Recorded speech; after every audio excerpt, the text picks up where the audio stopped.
Hi everyone दोस्तों, आज हम फिर से बात करने जा रहे हैं एक अच्छे से टॉपिक पे। वही संवैधानिक विकास के में पिट्स इंडिया एक्ट के बाद में 1786 का अधिनियम देखते हैं। इसके बाद हम देखेंगे 1793 का चार्टर एक्ट, 1786 का भारत साल 1786 का अधिनियम। आइए देखते हैं कि 1786 के अधिनियम में क्या क्या बातें हुई। कौन सा? 1786 का अधिनियम। 1786 का अधिनियम, इसमें क्या क्या हुआ इसके बारे में भी जानते हैं कि 1786 के अधिनियम में क्या क्या हुआ। ये भारत के संवैधानिक विकास का एक हिस्सा है। ये लगातार सीरीज चलती रहेगी जब तक ये भारत का संवैधानिक विकास खत्म नहीं हो जाता। तब तक हम रेगुलेटिंग एक्ट के बारे में पढ़े, उसको जाना कि रेगुलेटिंग एक्ट क्यों किया गया। फिर पिट्स इंडिया एक्ट 1784 को जाना। अब हम 1786 का अधिनियम के बारे में जानते हैं कि इसमें क्या क्या हुआ। इसमें जो गवर्नर जनरल की परिषद थी, ठीक, उसमें चेंज किया गया कि गवर्नर जनरल का जो परिषद है उसमें उस परिषद का कहना ना मान करके गवर्नर अपना कहा मानेगा और अपने कहने के अनुसार, अपने विचारों के अनुसार उसको जो उसका मन होगा वो करेगा। ये इसमें 1786 के अधिनियम में कहा गया है। और इसमें क्या कहा गया है कि साथ ही गवर्नर जनरल को प्रधान सेनापति की शक्तियां भी प्रदान की गई हैं। इसमें गवर्नर जनरल को राजस्व और प्रधान सेनापति की शक्तियां भी दी गई हैं। ठीक, तो आइए जानते हैं कि इस अधिनियम में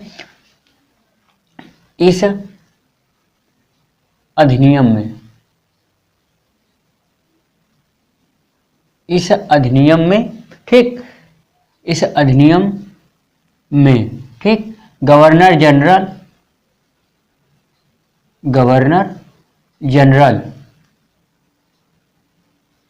को, इस अधिनियम में गवर्नर जनरल को जो शक्तियां, गवर्नर जनरल को शक्तियां कौन सी प्राप्त हैं? शक्तियां देखते हैं इस अधिनियम में गवर्नर जनरल को शक्तियां कौन कौन सी प्राप्त हैं। नंबर 1 पे कि वो परिषद का कहना न मान करके अपना कहना मानेगा। परिषद का कहना न मानकर अपना कहा करेगा, अपना कहा करेगा। ठीक, ये इसको छूट मिली। दूसरा क्या है कि इसमें ठीक गवर्नर जनरल को, ठीक, गवर्नर जनरल को सेनापति की शक्तियां प्राप्त हुई। गवर्नर जनरल को और कौन सी? सेनापति की। गवर्नर जनरल को शक्तियां प्राप्त हैं, कौन सी? सेनापति की शक्तियां भी प्राप्त हुई। सेनापति की शक्तियां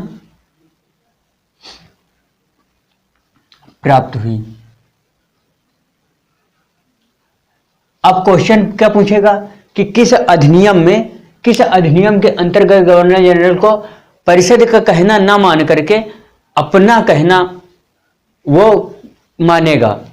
किस अधिनियम में कहा गया है? तो 1786 के अधिनियम में ये कहा गया है कि गवर्नर जनरल अपने परिषद का कहना ना मान करके वो अपना कहा मानेगा। ठीक, अपना कहा करेगा या मानेगा। ठीक, किसी भी परिस्थिति में, ठीक, गवर्नर जनरल में अपने परिषद के निर्णय को निरस्त करके वो अपने निर्णय को मानेगा। ठीक, परिषद का कहना यानी परिषद का निर्णय न मान करके अपना निर्णय मानेगा। ठीक, अपना निर्णय मानेगा या अपना कहना मानेगा। ठीक, परिषद का निर्णय नहीं मानेगा, न मान करके अपना कहा मानेगा। ठीक, और सेनापति की शक्तियां इसे प्राप्त हुई और ऐसा प्रदान की गई। ठीक, प्रधान सेनापति की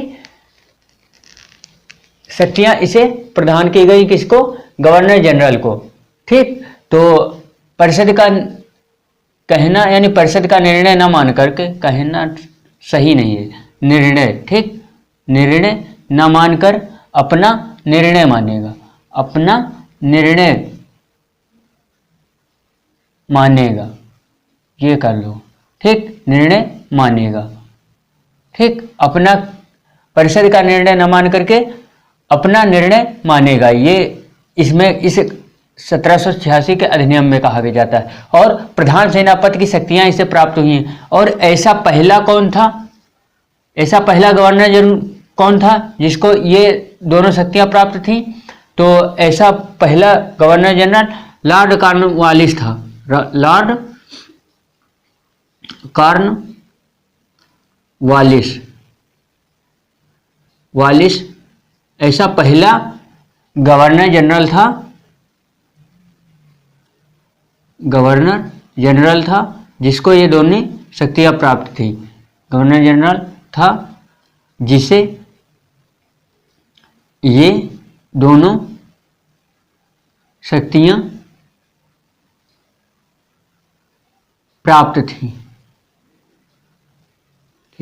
अब आप लोगों को इसके बारे में पता हो गया कि लॉर्ड कॉर्नवालिस जो था उसको दोनों शक्तियां ये प्राप्त हुई थी, परिषद का निर्णय न मान करके अपना निर्णय मानेगा, और सेनापति की शक्तियां प्राप्त, प्रधान सेनापति की शक्तियां लॉर्ड कॉर्नवालिस को। और इसे लॉर्ड कॉर्नवालिस को, इसको भारत का सिविल सेवा का जन्मदाता भी इसी को कहा जाता है। किसको? Lord Cornwallis. क्वेश्चन आता है कि भारत में सिविल सर्विस का जन्मदाता, ठीक, सिविल सेवा का जन्मदाता किसे कहा जाता है? तो लॉर्ड कॉर्नवालिस को कहा जाता है। और इसको पुलिस सेवा, ठीक, और प्रशासनिक सेवा का जन्मदाता इसे कहा जाता है। और ये लॉर्ड कॉर्नवालिस गवर्नर जनरल था जिसे ये दोनों शक्तियां प्राप्त थी, ठीक, ये दोनों अधिकार किसको प्राप्त थे? गवर्नर जनरल लॉर्ड कॉर्नवालिस को, ठीक। अब इसके बाद में हम देखते हैं 1786 का अधिनियम। आप लोगों को पता होगा कि इसमें कौन कौन सी बातें हुई, ठीक। अब बात करते हैं कि ये जो 1786 का, अब 1793 का चार्टर्ड एक्ट देखते हैं। यह अधिनियम हो गया 1786 का अधिनियम, जान गए आप लोग। तो अब देखते हैं चार्टर्ड एक्ट 1793, चार्टर एक्ट 1793, ठीक। आइए 1793 में क्या क्या बातें हुई। इसमें कंपनी के 1793 के चार्टर एक्ट में हुआ, इसमें कंपनी के अधिकारों को 20 वर्षों के लिए बढ़ा दिया गया। कि इनका कुछ समय हुआ था कि जाओ तुम इतने समय में तुम भारत पे शासन करना, लेकिन इसको 20 वर्षों के लिए बढ़ा दिया गया। तो आइए देखते हैं कि इस अधिनियम के माध्यम से, इस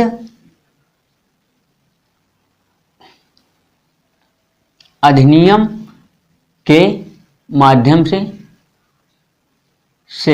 ठीक, कंपनी के अधिकारों को, कंपनी के अधिकारों को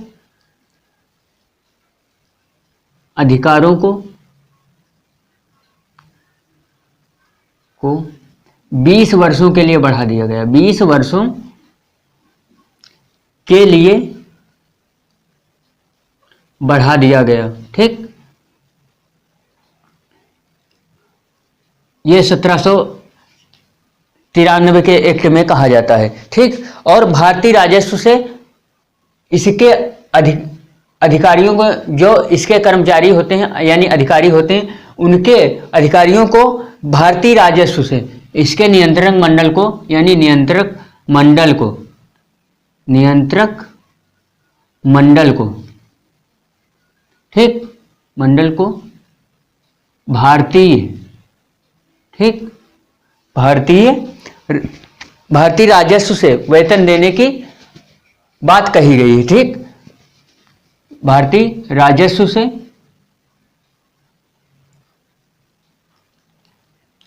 वेतन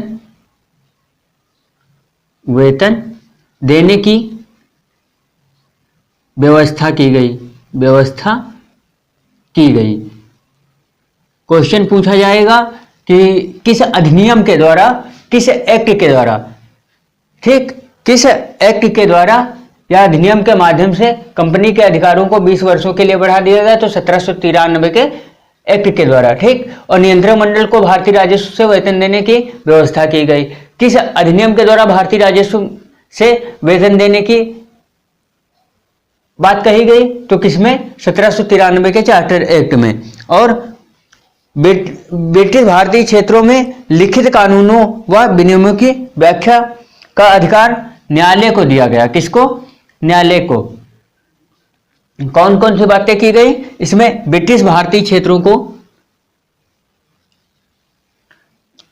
ब्रिटिश भारतीय क्षेत्रों को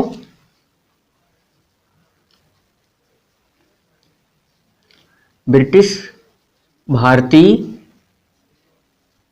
क्षेत्रों को, ठीक, ब्रिटिश भारतीय क्षेत्रों को लिखित कानूनों, ठीक, लिखित कानूनों के, ठीक, कानूनों के द्वारा प्रशासन की, ठीक, नींव रखी गई, ठीक, नींव रखी गई, ठीक। और क्या कहा गया? तथा सभी कानूनों व विनियमों को, तथा सभी कानूनों और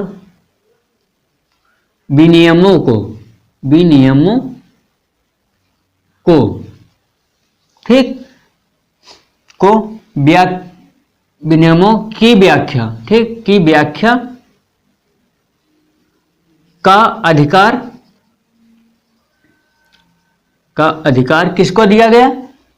न्यायालय को प्रदान किया गया। अधिकार न्यायालय को प्रदान किया गया। तो ये बातें हुई, प्रदान किया गया, ये दो बातें हुई इसमें। इस अधिनियम के माध्यम से कंपनी के अधिकारों को 20 वर्षों के लिए बढ़ा दिया गया। नियंत्रक मंडल को भारतीय राजस्व से वेतन देने की व्यवस्था की गई, ठीक। नियंत्रक मंडल के यानी नियंत्रक मंडल को यानी इसके सदस्यों को या नियंत्रक मंडल को, ठीक, भारतीय राजस्व से वेतन देने की व्यवस्था की गई। किस एक्ट में? चार्टर एक्ट 1793 में। 1786 में हमने देख लिया कि इसमें क्या क्या बातें हुई। इसमें गवर्नर जनरल के पदों की खूबियों को बढ़ाया गया, क्योंकि गवर्नर जनरल की परिषद थी, तो उस परिषद गवर्नर जनरल के पद को महत्व क्यों दिया गया? क्योंकि उसमें था, वो परिषद के निर्णय को मानता, लेकिन उसको रद्द करके क्या किया गया? परिषद के निर्णय को माना गया, ठीक। गवर्नर जनरल के निर्णय को अपनाया गया, ठीक, और उसके परिषद के निर्णय को रद्द कर दिया गया। और उसमें पहली बार गवर्नर जनरल को प्रधान सेनापति के महत्व दिया गया, ठीक, घोषित किया गया। और लॉर्ड कॉर्नवालिस को इन दोनों के अधिकार मिले थे। किसमें? 1786 का अधिनियम था जो। और इसमें चार्टर एक्ट 1793 में ये दो बातें हुई। इस अधिनियम के माध्यम से कंपनी के अधिकारों को 20 वर्षों के लिए बढ़ा दिया गया। नियंत्रक मंडल को भारतीय राजस्व से वेतन देने की व्यवस्था की गई। और दूसरी बात क्या थी? ब्रिटिश भारतीय क्षेत्रों को लिखित कानूनों के द्वारा प्रशासन की नींव रखी गई तथा सभी कानूनों तथा विनियमों की व्याख्या का अधिकार न्यायालय को प्रदान किया गया। ये दो बातें इसमें 1793 में हुई। अब इसके बाद हम बात करेंगे 1813 का अधिनियम, जो चार्टर एक्ट होगा 1813 में, उसमें क्या क्या बातें हुई। इसके बाद हम देखेंगे 1833 और इसी तरीके से आगे भारत शासन अधिनियम 1935, फिर 1947 तक हम जाएंगे। और इसी से भारत का संवैधानिक विकास किस तरीके से बना और कैसे कैसे इसमें परिवर्तन होते गए और किस तरीके से ये चलता गया, तो इससे हम सारी जानकारी लेते रहेंगे और पढ़ते चलिए, जानकारी को इकट्ठा करते चलिए और वैल्यू को अपनी बढ़ाते चलिए। बस इसी बात पे आप लोगों को धन्यवाद, थैंक यू।